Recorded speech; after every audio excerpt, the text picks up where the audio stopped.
ನಮಸ್ಕಾರ ಗೆಳೆಯರಿ, stock market Kannada ಚಾನಲ್ಗೆ ಸ್ವಾಗತ ಸುಸ್ವಾಗತ.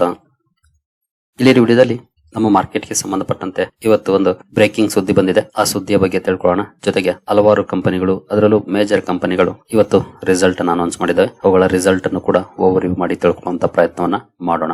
ಆಸ್ ಯೂಶುವಲ್ ಮುಂದುವರಿಯ ಮುಂಚೆ ಡಿಸ್ಕ್ಲೇಮರ್ ಕೊಡ್ಲಿಕ್ಕೆ ಇಷ್ಟಪಡ್ತೀನಿ. ಇಲ್ಲಿ ಕವರ್ ಮಾಡ್ತಿರುವಂತ ಯಾವುದೇ ಸ್ಟಾಕ್ ಅನ್ನು ಕೂಡ ರೆಕಮೆಂಡ್ ಮಾಡ್ತಿಲ್ಲ. ನೀವು ಫರ್ದರ್ ಸ್ಟಡಿ ಮೆಡಿಟೇಷನ್ ತಗೊಳ್ಬಹುದು. ಆಸ್ ಎಜುಕೇಶನಲ್ ಪರ್ಪಸ್ ನಾನು ವಿಡಿಯೋ ನಿಮ್ಮ ಮುಂದೆ ತರ್ತಾ ಇದ್ದೀನಿ. ಹಾಗೆ ನಮ್ಮ ತರಬೇತಿ ಕಾರ್ಯಕ್ರಮದ ಬಗ್ಗೆ ನಿಮ್ಗೆ ಏನಾದರೂ ಇಂಟ್ರೆಸ್ಟ್ ಇದ್ರೆ ಇಮೇಲ್ ಮೂಲಕ ಸಂಪರ್ಕ ಮಾಡಬಹುದು. ಇನ್ನು ಹೆಚ್ಚಿನ ಮಾಹಿತಿಯನ್ನು ನಾವು ಇಮೇಲ್ ಮೂಲಕ ನಿಮ್ಗೆ ಒದಗಿಸ್ತೀವಿ. ಹಾಗೆ ಒಂದು ಸ್ಮಾಲ್ ಅನೌನ್ಸ್ಮೆಂಟ್ ಮಾಡೋದಿದೆ ನಮ್ಮ ಕಡೆಗಿಂದ. ಅದೇನಂದ್ರೆ ಒಬ್ರು ವೆಲ್ ನೋನ್ ಬ್ರೋಕರ್ ಕಡೆಯಿಂದ ಕೆಲವೊಂದು ಸರ್ವಿಸಸ್ ಕೊಡ್ಲಿಕ್ಕೆ ಆಫರ್ ಮಾಡ್ತಿದ್ದಾರೆ. ಇದಕ್ಕೆ ನಾನು ನಿಮ್ಮ ಅಭಿಪ್ರಾಯವನ್ನ ಕೇಳಲಿಕ್ಕೆ ಬಯಸ್ತೀನಿ. ಯಾಕೆಂತಂದ್ರೆ ಸರ್ವಿಸಸ್ ಖಂಡಿತ ಟೈಪ್ ಗಳನ್ನ ಮಾಡ್ಕೊಂಡು ಕೊಡ್ಬೋದು. ಬಟ್ ನನ್ನ ಉದ್ದೇಶ ನಿಮ್ಗೆ ಗೊತ್ತಿದೆ. ಸಾಧ್ಯವಾದಷ್ಟು ಕನ್ನಡಿಗರಿಗೆ ಒಳ್ಳೆಯ ವಿಷಯವನ್ನ ತಿಳಿಸಬೇಕು ಅನ್ನೋದು ಮಾರ್ಕೆಟ್ಗೆ ಸಂಬಂಧಪಟ್ಟಂತೆ. ಹಾಗೆ ಇನ್ ಕೇಸ್ ಕಮರ್ಷಿಯಲ್ ಆಗಿ ಯೋಚನೆ ಮಾಡ್ತೀವಿ ಅಂತಂದ್ರೆ ಅದು ಕಡಿಮೆ ಹಣದಲ್ಲಿರ್ಬೇಕು, ಎಲ್ರಿಗೂ ಅಫೋರ್ಡಬಲ್ ರೀತಿಯಲ್ಲಿರ್ಬೇಕು. ಈ ರೀತಿಯಾಗಿ ಯೋಚನೆ ಮಾಡ್ತೀನಿ. ಹಾಗಾಗಿ ಅವ್ರ ಜೊತೆ ಮಾತುಕತೆ ಆಡೋದಕ್ಕಿಂತ ಮುಂಚೆನೆ ನಿಮ್ಮಲ್ಲಿ ನಾನು ಮನವಿ ಮಾಡ್ಕೊಳ್ತೀನಿ. ಅದೇನಂತಂದ್ರೆ ಇನ್ನು ನಮ್ಮ ಸರ್ವಿಸಸ್ ಅನ್ನ ಎಕ್ಸ್ಟೆಂಡ್ ಮಾಡಬೇಕು ಅಂದ್ರೆ ಈ ರೀತಿಯ ಒಪ್ಪಂದಗಳನ್ನ ಮಾಡ್ಕೊಳ್ಳೇಬೇಕಾಗುತ್ತೆ. ಹಾಗಾಗಿ ನಿಮ್ಮ ಅಭಿಪ್ರಾಯವನ್ನ ತಿಳಿಸಿ ಕಮೆಂಟ್ ಸೆಕ್ಷನ್ ಅಲ್ಲಿ. ನೀವು ಎಸ್ ಮಾಡ್ಕೊಳ್ಳಿ, ಒಟ್ಟಿಗೆ ಕನ್ನಡಿಗರಿಗೆ ಉಪಯೋಗ ಆಗುವಂತ ಮಾಹಿತಿಯನ್ನ ಕೊಡಿ, ಸಾಧ್ಯವಾದಷ್ಟು ಸಹಾಯವನ್ನ ಮಾಡಿ, ನಮ್ಮ ಸಪೋರ್ಟ್ ನಿಮ್ಗೆ ಇರುತ್ತೆ ಅನ್ನೋದಾದ್ರೆ ಕಮೆಂಟ್ ಸೆಕ್ಷನ್ ಅಲ್ಲಿ ಎಸ್ ಅಂತ ಒಂದು ಕಮೆಂಟ್ ಮಾಡಿ. ಈಗಲೇ ಆ ನಿಟ್ಟಿನಲ್ಲಿ ನಾನು ಕೂಡ ಕಾರ್ಯಪ್ರವೃತ್ತನಾಗ್ತೇನೆ. ಹಾಗೆ ಆಸ್ ಯೂಶುವಲ್ ಈ ಕೆಲಸಗಳು ಮುಂದುವರಿಯುತ್ತೆ. ಇದನ್ನ ಯಾವುದೇ ಕಾರಣಕ್ಕೂ ನಿಲ್ಸೋದಿಲ್ಲ. ಪ್ರತಿದಿನ ವಿಡಿಯೋಗಳು ಬರೋದು ಯಾವುದೇ ಕಾರಣಕ್ಕೂ ನಿಲ್ಲೋದಿಲ್ಲ. ಅದ್ರ ಬಗ್ಗೆ ಏನು ತಲೆ ಕೆಡಿಸ್ಕೊಳಕ್ ಹೋಗ್ಬೇಡಿ. ಒಟ್ಟಿನಲ್ಲಿ ನಮ್ಮ ಜೊತೆ ನೀವಿರೋದಾದ್ರೆ ಖಂಡಿತ ಇನ್ನೊಂದಷ್ಟು ಹೊಸ ಪ್ರಯತ್ನಗಳನ್ನ ಮಾಡ್ತೇವೆ. ಒಂದಷ್ಟು ಸಮಯ ತಗೊಳ್ಬಹುದು, ಬಟ್ ಖಂಡಿತ ಒಳ್ಳೆಯ ವಿಷಯಗಳನ್ನ ತಿಳಿಸ್ಕೊಡುವಂತ ಹಾಗೆ ಇನ್ನೊಂದಷ್ಟು ಸರ್ವಿಸಸ್ ಅನ್ನ ಸೇರಿಸಿಕೊಳ್ಳುವಂತ ಪ್ರಯತ್ನವನ್ನಂತೂ ಮಾಡ್ತೇವೆ. ಮಿಸ್ ಮಾಡದೆ ನಿಮ್ಮ ಅಭಿಪ್ರಾಯವನ್ನ ಕಮೆಂಟ್ ಸೆಕ್ಷನ್ ಅಲ್ಲಿ ತಿಳಿಸಿ. ಇನ್ನು ಸುದ್ದಿಗಳ ಕಡೆ ನಾವು ಬರೋದಾದ್ರೆ ಮೊದಲಿಗೆ ಇವತ್ತು ಇನ್ಫ್ಲೇಷನ್ ಡೇಟಾ ರಿಲೀಸ್ ಆಗೋದಿತ್ತು. ಇನ್ಫ್ಲೇಷನ್ ಡೇಟಾ ರಿಲೀಸ್ ಆಗಿದೆ. ನೋಡಬಹುದು ಹೆಡ್ಲೈನ್ ಗಳನ್ನ. India's retail inflation eases to 1.54% in September, lowest in over 8 years. September ಅಲ್ಲಿ 1.54% ಇನ್ಫ್ಲೇಷನ್ ನೋಡ್ಲಿಕ್ಕೆ ಸಿಗ್ತಿದೆ. ಕಳೆದ 8 ವರ್ಷಗಳಿಗೆ ಹೋಲಿಸಿದ್ರೆ ಅತಿ ಕಡಿಮೆ ಇನ್ಫ್ಲೇಷನ್ ಅಂತ ಹೇಳಲಾಗ್ತಿದೆ. ನಿಮ್ಗೆಲ್ರಿಗೂ ಗೊತ್ತಿರೋ ಹಾಗೆ ಇನ್ಫ್ಲೇಷನ್ ಎಷ್ಟು ಬಂತು ಅನ್ನೋದಕ್ಕಿಂತ ಎಸ್ಟಿಮೇಷನ್ ಎಷ್ಟಿತ್ತು ಅದು ಬಹಳ ಇಂಪಾರ್ಟೆಂಟ್. ನಿನ್ನೆ ತಾನೇ ನಾನು ಇದ್ರ ಬಗ್ಗೆ ತಿಳಿಸ್ಕೊಟ್ಟಿದ್ದೆ. ಮತ್ತೊಮ್ಮೆ ಅದನ್ನು ನಾವು ನೋಡೋದಾದ್ರೆ ನೋಡಬಹುದು. ಫೋರ್ಕಾಸ್ಟ್ 1.7% ರಿಪೋರ್ಟ್ ಮಾಡಿರೋದು ಅಥವಾ ರಿಪೋರ್ಟ್ ಆಗಿರೋದು 1.54%. ಅಂದ್ರೆ 0.16% ಕಡಿಮೆ ಬಂದಿದೆ ಎಸ್ಟಿಮೇಷನ್ಸ್ ಗಿಂತ. ಇದಂತೂ ಖಂಡಿತ ಮಾರ್ಕೆಟ್ಗೆ ಒಳ್ಳೆ ಸುದ್ದಿ. ಯಾವುದು ಯಾಕೆಂತಂದ್ರೆ ಇನ್ಫ್ಲೇಷನ್ ಕಂಟ್ರೋಲ್ ಇದೆ ಅಂತಂದ್ರೆ ಗ್ರೋತ್ ಚೆನ್ನಾಗಿರುತ್ತೆ. ಜೊತೆಗೆ ಸೆಂಟ್ರಲ್ ಬ್ಯಾಂಕ್ ಗಳು ಕೂಡ ಗ್ರೋತ್ ಗೆ ಸಪೋರ್ಟ್ ಮಾಡುವಂತ ಡಿಸಿಷನ್ ಅನ್ನು ತಗೊಳ್ಬಹುದಾಗಿರುತ್ತೆ. ಎಸ್ಪೆಷಲಿ ಫೆಡರಲ್ ರಿಸರ್ವ್ ಯಾಕೆ ರೇಟ್ ಕಟ್ ಮಾಡ್ತಿಲ್ಲ ಅಂತ ನಿಮ್ಗೆ ಗೊತ್ತಿದೆ. ಅಲ್ಲಿ ಇನ್ಫ್ಲೇಷನ್ ಸ್ವಲ್ಪ ಜಾಸ್ತಿ ಇದೆ. ಆದ್ರೆ ಟ್ರಂಪ್ ಟ್ಯಾರಿಫ್ ಕಾರಣಕ್ಕೆ ಇನ್ಫ್ಲೇಷನ್ ಇನ್ನೂ ಜಾಸ್ತಿ ಆಗ್ಬೋದೇನೋ ಅನ್ನೋಂತ ಎಸ್ಟಿಮೇಷನ್ಸ್ ಮೇಲೆ ಅವರು ರೇಟ್ ಕಟ್ ಮಾಡ್ತಿಲ್ಲ. ಮುಂದೆ ಸಮಸ್ಯೆ ಆಗ್ಬೋದು ಅಂತ. ಆದ್ರೆ ನಮ್ಮ RBI ಗೆ ಆ ರಿಸ್ಕ್ ಇಲ್ಲ. ಯಾಕಂದ್ರೆ ಇನ್ಫ್ಲೇಷನ್ ತುಂಬಾ ಚೆನ್ನಾಗಿ ಕಂಟ್ರೋಲ್ ಅಲ್ಲಿ ಇದೆ. ಈ ತಿಂಗಳು ಕೂಡ ನೋಡಬಹುದು 1.7 ಫೋರ್ಕಾಸ್ಟ್ ಇದೆ, 1.54% ಬಂದಿದೆ. ಹಾಗಾಗಿ ಗ್ರೋತ್ ಮೊಮೆಂಟಮ್ ನ ಕಾಯ್ಕೊಳ್ಳುವಂತ ಡಿಸಿಷನ್ ಅನ್ನ RBI ತಗೊಳಕ್ಕೆ ಅವಕಾಶಗಳಿರುತ್ತೆ ಇನ್ಫ್ಲೇಷನ್ ಕಂಟ್ರೋಲ್ ಅಲ್ಲಿ ಇದ್ರೆ. ಆ ಒಂದು ಡೆವಲಪ್ಮೆಂಟ್ಸ್ ಖಂಡಿತ ನಮ್ಮ ಮಾರ್ಕೆಟ್ ಅಲ್ಲಂತೂ ನೋಡ್ಲಿಕ್ಕೆ ಸಿಗ್ತಿದೆ ಅಂತಾನೆ ಹೇಳ್ಬೋದು. ಇನ್ನು ರೀಸೆಂಟ್ ಆಗಿ ಆದಂತ GST ರ್ಯಾಷನಲೈಸೇಷನ್ ಅಥವಾ GST 2.0 ಏನಿದೆ ಅದರ ಬೆನಿಫಿಟ್ ಕೂಡ ಆಕ್ಚುಲಿ Q3 ನಲ್ಲಿ ತುಂಬಾ ಚೆನ್ನಾಗಿ ನೋಡ್ಲಿಕ್ಕೆ ಸಿಗುತ್ತೆ ಇನ್ನು ಮುಂದೆ. ಹಾಗಾಗಿ ಆ ಕಡೆ ಕೂಡ ನೋಡ್ಬೇಕಾಗತ್ತೆ.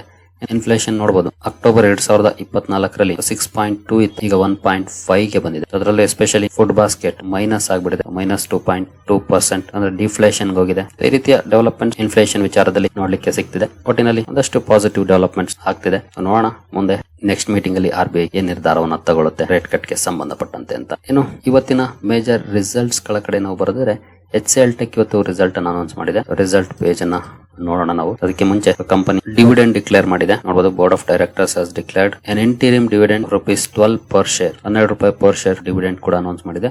ಜೊತೆಗೆ ರೆಕಾರ್ಡ್ ಡೇಟ್ ಕೂಡ ಅನೌನ್ಸ್ ಆಗಿದೆ. ನೋಡಬಹುದು ಅಕ್ಟೋಬರ್ 17ನೇ ತಾರೀಕು ಯಾರೆಲ್ಲ ಪೋರ್ಟ್ಫೋಲಿಯೋದಲ್ಲಿ HCL Tech ಇರುತ್ತೋ ಅವ್ರಿಗೆಲ್ಲರಿಗೂ ಕೂಡ ₹12 ಪರ್ ಶೇರ್ ಡಿವಿಡೆಂಡ್ ಸಿಗುತ್ತೆ. ಇದು ಇಂಟರಿಮ್ ಡಿವಿಡೆಂಡ್ ಆಗಿರೋದ್ರಿಂದ ಇಲ್ಲಿ ಶೇರ್ ಹೋಲ್ಡರ್ಸ್ ಅಪ್ರೂವಲ್ ಬೇಕಾಗೋದಿಲ್ಲ. ಹಾಗಾಗಿ ಬೋರ್ಡ್ ಆಫ್ ಡೈರೆಕ್ಟರ್ಸ್ ಅಪ್ರೂವಲ್ ಸಿಕ್ಕಿದೆ ಅಂದ್ರೆ ಡಿವಿಡೆಂಡ್ ಬರುತ್ತೆ. ಇನ್ನು ರಿಸಲ್ಟ್ಸ್ ಕಡೆ ಬಂದ್ರೆ ಕಂಪನಿಯ ಕನ್ಸಾಲಿಡೇಟೆಡ್ ನಂಬರ್ಸ್ ಇರುವಂತ ಪೇಜ್ ಅನ್ನು ಓಪನ್ ಮಾಡಿದೀನಿ. ಇಲ್ಲಿ ಮೆನ್ಷನ್ ಮಾಡಿರುವಂತ ನಂಬರ್ಸ್ ಎಲ್ಲಾನು ಕೂಡ ಕೋಟಿಗಳಲ್ಲಿದೆ. ಇದು ಲಾಸ್ಟ್ ಇಯರ್ ಸೆಪ್ಟೆಂಬರ್ ಕ್ವಾರ್ಟರ್, ಇದು ಜೂನ್ ಕ್ವಾರ್ಟರ್, ಇದು ಸೆಪ್ಟೆಂಬರ್ ಕ್ವಾರ್ಟರ್ ಇದೆ. ಇಯರ್ ಆನ್ ಇಯರ್ ಹಾಗೂ ಕ್ವಾರ್ಟರ್ ಆನ್ ಕ್ವಾರ್ಟರ್. ಕಂಪನಿಯ ಟೋಟಲ್ ಇನ್ಕಮ್ ಅನ್ನು ನೋಡಿದರೆ ಹಿಂದಿನ ವರ್ಷ 29,318 ಕೋಟಿ ಇತ್ತು. ಹಿಂದಿನ ಕ್ವಾರ್ಟರ್ಲಿ 30,805 ಕೋಟಿ, ಈಗ 32,357 ಕೋಟಿ. ಇಯರ್ಲಿ ಆಗ್ಬೋದು ಅಥವಾ ಕ್ವಾರ್ಟರ್ಲಿ ಆಗ್ಬೋದು ಕಂಪನಿಯ ಟೋಟಲ್ ಇನ್ಕಮ್ ಇನ್ಕ್ರೀಸ್ ಆಗಿದೆ. ನಂತರ ಎಕ್ಸ್ಪೆನ್ಸಸ್ ಬರುತ್ತೆ. ಟೋಟಲ್ ಎಕ್ಸ್ಪೆನ್ಸಸ್ ನೋಡಬಹುದು. 23,631 ಕೋಟಿ ಖರ್ಚು ಮಾಡಿತ್ತು ಹಿಂದಿನ ವರ್ಷ. ಹಿಂದಿನ ಕ್ವಾರ್ಟರ್ಲಿ 25,616 ಕೋಟಿ, ಈಗ 26,655 ಕೋಟಿಯನ್ನು ಖರ್ಚು ಮಾಡಿದೆ. ಎಕ್ಸ್ಪೆನ್ಸಸ್ ಕೂಡ ಜಾಸ್ತಿ ಆಗಿದೆ. ಇನ್ಕಮ್ ಇಂದ ಎಕ್ಸ್ಪೆನ್ಸಸ್ ಕಳೆದ ಮೇಲೆ PBT ಸಿಗುತ್ತೆ, ಪ್ರಾಫಿಟ್ ಬಿಫೋರ್ ಟ್ಯಾಕ್ಸ್ ನೋಡಬಹುದು. ಹಿಂದಿನ ವರ್ಷ 5,687 ಕೋಟಿ ಇತ್ತು, ಹಿಂದಿನ ಕ್ವಾರ್ಟರ್ಲಿ 5,189, ಈಗ 5,702 ಕೋಟಿ ಆಗಿದೆ. ಇಯರ್ಲಿ ಸ್ಲೈಟ್ಲಿ ಅಪ್ ಆಗಿದೆ, ಬಿಗ್ ಡಿಫರೆನ್ಸ್ ಆಗಿಲ್ಲ. 5,687 5,702 ಕೋಟಿ ಆಗಿದೆ, ಅಂದ್ರೆ 15 ಕೋಟಿ ಜಾಸ್ತಿ ಆಗಿದೆ ಅಷ್ಟೇ. ಬಟ್ ಕ್ವಾರ್ಟರ್ಲಿ ಚೆನ್ನಾಗಿ ಇಂಪ್ರೂವ್ ಆಗಿದೆ, 5,189 5,702 ಕೋಟಿಗೆ ಅಪ್ ಆಗಿದೆ. ನಂತರ ಟ್ಯಾಕ್ಸ್ ಎಕ್ಸ್ಪೆನ್ಸಸ್ ಬರುತ್ತೆ. ಟ್ಯಾಕ್ಸ್ ಎಕ್ಸ್ಪೆನ್ಸಸ್ ಕಳೆದ್ಮೇಲೆ ಪ್ರಾಫಿಟ್ ಫಾರ್ ದ ಪೀರಿಯಡ್ ನಾವು ಈ ಕಾಲಮ್ ಅಲ್ಲಿ ನೋಡಿದ್ರೆ ಹಿಂದಿನ ವರ್ಷ ನೋಡಬಹುದು 4,237 ಕೋಟಿ ಇತ್ತು, ಹಿಂದಿನ ಕ್ವಾರ್ಟರ್ಲಿ 3,844 ಕೋಟಿ, ಈಗ 4,236 ಕೋಟಿ ಇದೆ. ಎಕ್ಸ್ಪೆನ್ಸಸ್ ಎಸ್ಪೆಷಲಿ ಟ್ಯಾಕ್ಸ್ ಎಕ್ಸ್ಪೆನ್ಸಸ್ ಸ್ವಲ್ಪ ಜಾಸ್ತಿ ಆಗಿದೆ ಈ ಕ್ವಾರ್ಟರ್ಲಿ. ಹಾಗಾಗಿ ನೆಟ್ ಪ್ರಾಫಿಟ್ ಅಲ್ಲೂ ಇಯರ್ಲಿ ಕಂಪೇರ್ ಮಾಡಿದಾಗ 1 crore ಕಡಿಮೆ ಆಗಿದೆ. 4,237 ಕೋಟಿ ಇದ್ದು 4,236 ಕೋಟಿ ಇಳಿದಿದೆ. ಬಟ್ ಕ್ವಾರ್ಟರ್ಲಿ ಚೆನ್ನಾಗಿ ಇಂಪ್ರೂವ್ ಆಗಿದೆ, 3,844 4,236 ಕೋಟಿಗೆ ಅಪ್ ಆಗಿದೆ ನೆಟ್ ಪ್ರಾಫಿಟ್. ಇನ್ನು EPS ಅಲ್ಲಿ ನೋಡಿದರೆ ಸೇಮ್ ಪ್ರಪೋರ್ಷನೇಟ್ ಅಲ್ಲಿ ಅಡ್ಜಸ್ಟ್ ಆಗುತ್ತೆ, 15.62 14.18 15.63 ಇಲ್ಲಿ ಕೆಲವೊಂದು ಅಡ್ಜಸ್ಟ್ಮೆಂಟ್ಸ್ ಇದೆ. ಹಾಗಾಗಿ EPS ಅಲ್ಲಿ ಸ್ಲೈಟ್ಲಿ ಡಿಫರೆನ್ಸ್ ಆಗಿದೆ ಅಂತಾನೆ ಹೇಳ್ಬೋದು ಇಯರ್ ಆನ್ ಇಯರ್ ಕಂಪೇರ್ ಮಾಡಿದ್ರೆ. ಇನ್ನು ಸೆಗ್ಮೆಂಟ್ ವೈಸ್ ಪರ್ಫಾರ್ಮೆನ್ಸ್ ಅನ್ನು ನೋಡಿದ್ರೆ IT ಅಂಡ್ ಬಿಸಿನೆಸ್ ಸರ್ವಿಸಸ್ ಅಲ್ಲಿ ನೋಡಬಹುದು ಪರ್ಫಾರ್ಮೆನ್ಸ್ ಚೆನ್ನಾಗಿದೆ. ಇಯರ್ಲಿ ಕ್ವಾರ್ಟರ್ಲಿ 2 ಕಡೆ ಇಂಪ್ರೂವ್ ಆಗಿದೆ. ಹಾಗೆ ಎಂಜಿನಿಯರಿಂಗ್ ಅಂಡ್ R&D ಸರ್ವಿಸಸ್ ಅಲ್ಲೂ ಕೂಡ ಪರ್ಫಾರ್ಮೆನ್ಸ್ ಇಂಪ್ರೂವ್ ಆಗಿದೆ, 2 ಕಡೆ ಇಂಪ್ರೂವ್ಮೆಂಟ್ ನೋಡ್ಲಿಕ್ಕೆ ಸಿಕ್ಕಿದೆ. HCL ಸಾಫ್ಟ್ವೇರ್ ಕೂಡ ಸ್ಲೈಟ್ಲಿ ಇಂಪ್ರೂವ್ ಆಗಿದೆ, ಬಿಗ್ ಡಿಫರೆನ್ಸ್ ಆಗಿಲ್ಲ ಬಟ್ ಸ್ಲೈಟ್ಲಿ ಇಂಪ್ರೂವ್ ಆಗಿದೆ ಪರ್ಫಾರ್ಮೆನ್ಸ್ ನೋಡಬಹುದು. Overall revenue wise performance ಚೆನ್ನಾಗಿದೆ 2 ಕಡೆ. Net profit wise yearly flattish ಇದೆ, ಕ್ವಾರ್ಟರ್ಲಿ ಚೆನ್ನಾಗಿ ಇಂಪ್ರೂವ್ ಆಗಿದೆ. ಈ ರೀತಿಯ ಪರ್ಫಾರ್ಮೆನ್ಸ್ ಅನ್ನ ಮಾಡಿದೆ. ಇನ್ನು ಎಸ್ಟಿಮೇಟ್ ಎಷ್ಟಿತ್ತು ಅಂತ ನೋಡಿದ್ರೆ ಪ್ಯಾಟ್ ನೋಡಬಹುದು, 4,231 ಕೋಟಿ ಎಸ್ಟಿಮೇಟ್ ಮಾಡಿತ್ತು ET ನೌಪೋಲ್ ರಿಪೋರ್ಟ್ ಮಾಡಿರೋದು ಕಂಪನಿ 4,235 ಕೋಟಿ, ಅಂದ್ರೆ ಎಸ್ಟಿಮೇಟ್ ಗಿಂತ ಸ್ಲೈಟ್ಲಿ ಜಾಸ್ತಿನೇ ಬಂದಿದೆ. ಇನ್ನು ರೆವೆನ್ಯೂ ವೈಸ್ 31,474 ಕೋಟಿ ಎಸ್ಟಿಮೇಟ್ ಮಾಡಿದ್ರು, 31,942 ಕೋಟಿಯನ್ನ ಕಂಪನಿ ರಿಪೋರ್ಟ್ ಮಾಡಿದೆ. ಎಸ್ಟಿಮೇಟ್ ಅನ್ನ ಬೀಟ್ ಮಾಡಿದೆ ಸ್ಲೈಟ್ಲಿ ಅಂತಾನೆ ಹೇಳ್ಬೋದು HCL ಟೆಕ್ ನ ನಂಬರ್. ಬಟ್ ನೋಡೋಣ ಮಾರ್ಕೆಟ್ ಯಾವ ರೀತಿ ರಿಯಾಕ್ಟ್ ಮಾಡುತ್ತೆ ನಾಳೆ ಅಂತ. ಜೊತೆಗೆ ಒಬ್ಬರ ಎಸ್ಟಿಮೇಷನ್ಸ್ ಒಂದೊಂದ್ ತರ ಇರುತ್ತೆ, ಇಲ್ಲಿ ನಾನು ET ನೌದು ಕವರ್ ಮಾಡಿದ್ದೀನಿ.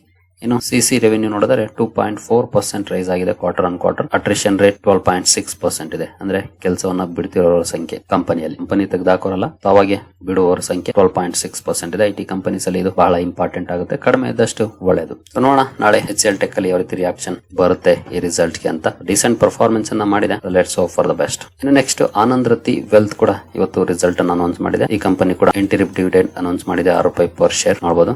ಹಾಗೆ ಇದಕ್ಕೆ ರೆಕಾರ್ಡ್ ಡೇಟ್ ಆಗಿರುತ್ತೆ 17 ಅಕ್ಟೋಬರ್. 17 ಅಕ್ಟೋಬರ್ಗೆ ಯಾರೆಲ್ಲ ಪೋರ್ಟ್ಫೋಲಿಯೋದಲ್ಲಿ ಆನಂದ್ ರತಿ ವೆಲ್ತ್ ಶೇರ್ ಇರುತ್ತೆ ಅವ್ರಿಗೆಲ್ಲರಿಗೂ ಕೂಡ 6 ರೂಪಾಯಿ ಪರ್ ಶೇರ್ ಡಿವಿಡೆಂಡ್ ಸಿಗುತ್ತೆ. ಸರಿ, 5 ರೂಪೀಸ್ ಅಂದೇ ಅನ್ಸುತ್ತೆ, ಅವಾಗಲೇ 6 ರೂಪೀಸ್ ಕಂಪನಿ ಅನೌನ್ಸ್ ಮಾಡಿರೋದು, ಫೇಸ್ ವ್ಯಾಲ್ಯೂ 5 ರೂಪೀಸ್ ಇದೆ.